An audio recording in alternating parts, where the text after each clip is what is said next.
Hi everyone, this is Jim and welcome back to my YouTube channel. Ito na nga post ni Genre sa kanyang FB kahapon. And Genre is with Barbie Fortesa at GMA B, yung kanyang caption. Ay na napaka-pretty at napaka-sexy nga si Miss Barbie Fortesa at grabe ang kaputian. At next naman ay post ng Sparkle GMA Artist.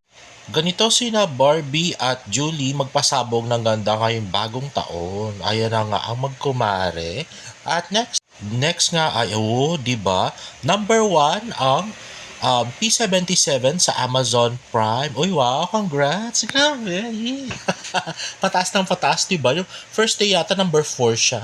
At yan nga ay pinost ni Barbie Fortesa sa kanyang Instagram story. At next nga ay post ni Miss Nessa Baldelon sa FB, yung executive ng GMA Pictures. We did it! P77 is the #1 movie now in Prime Video. Congrats, Ansh Atienza and Christian Dulao. Direct Derek Abrido, Omar Sortijas, Lexter Fabor, Terella, Eric Salavaro, Joaquin Enrico, C. Santos, and our entire P77 team, and Barbie of course, for that fantastic performance.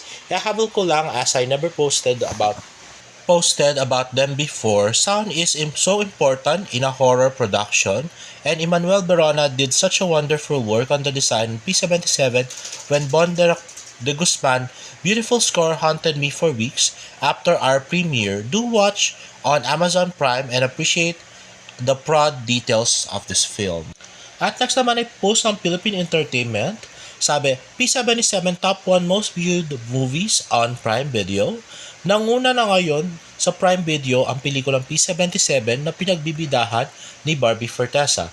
Last year, pinalabas ito sa mga sinihan at kumita ito ng more than 50 million sa box office. Pinuri ng kritiko at netizen ang husay ni Barbie Fortesa rito.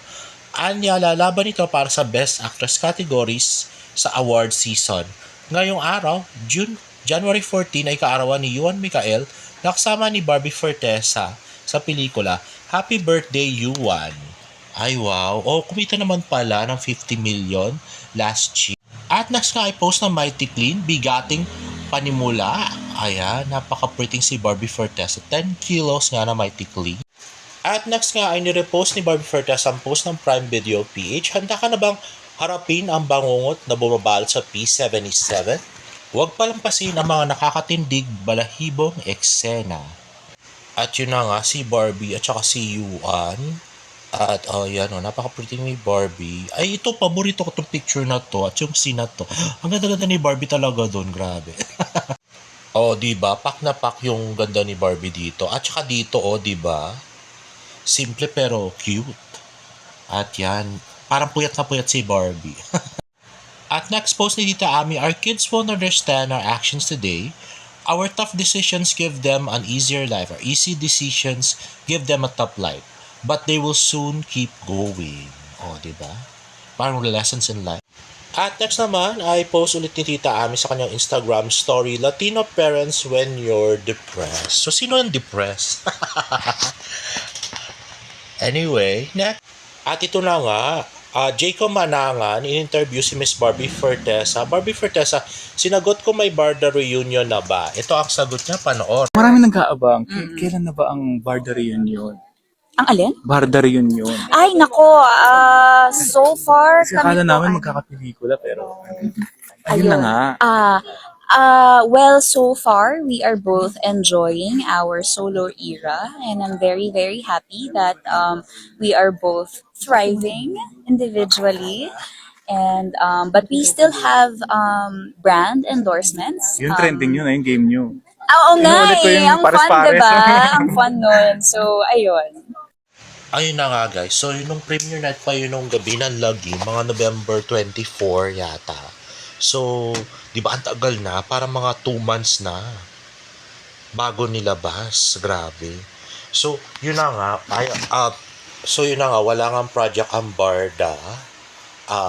Nilinaw na nga yan ni Miss Barbie Fortesa. So, yun napakaklaro. At ngayon lang nilabas yan ni Jacob Manangan. So, in the first place talaga, wala talagang Winter Sonata. So walang hindi totoo talaga yung mga pinagsasabi ni Pikwa. At dito, unang nalaman yan sa ating channel. Grabe, ang galing ng source ko talaga. At next, David Licauco featured sa DCXL, pati si Alex. Let's watch this.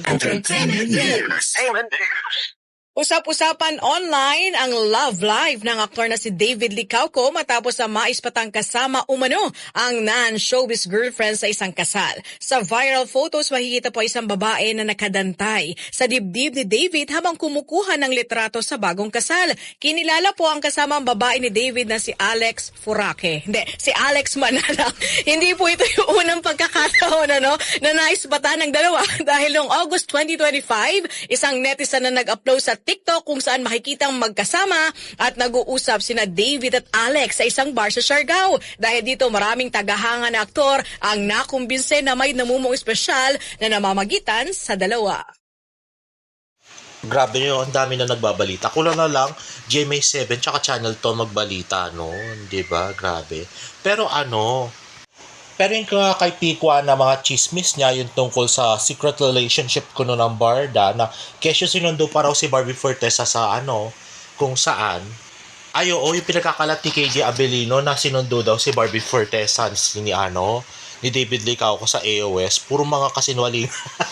Wala po pick up. Kasi alam nila, wala naman totoo doon sa mga pinagsasabi nila Pikwa. Diyos ko, Hindi naman tanga yung mga reporter.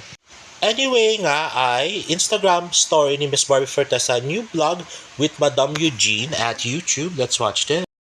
So today is another special vlog. Or kayong dalawa na lang. Ours is salmon. Ready? At po, itong pupuntahan kong restaurant. Imagine, 10-course meal yan. And then, the main reason is the chef is a very special person in my life. None other than Judy Ansanto. At next nga ay yung paborito kong part. Let's watch this. Ngayong 2026, hindi na ako magagalit kapag Nagagalit ka ba? pero Hindi ka pa nakikita. hindi ako loud. Kasi hindi ako friend. So, pag tahimik ako yun, medyo galis ako. So, nag-observe ka na. Yan. Hindi na ako magagalit kapag there's something that doesn't go my way. Whether it be sa work or sa personal life. Kasi nga po ako, overthinker, tsaka organized. So pag may mali lang, may konting mali lang na nangyari, parang nakakainit tayo. Naghanda na ako okay na dapat mga ganyan. Pero ngayon, Professional niya, napaka-organized niya, gusto niya certain lahat ng bagay. may kasigurado ka.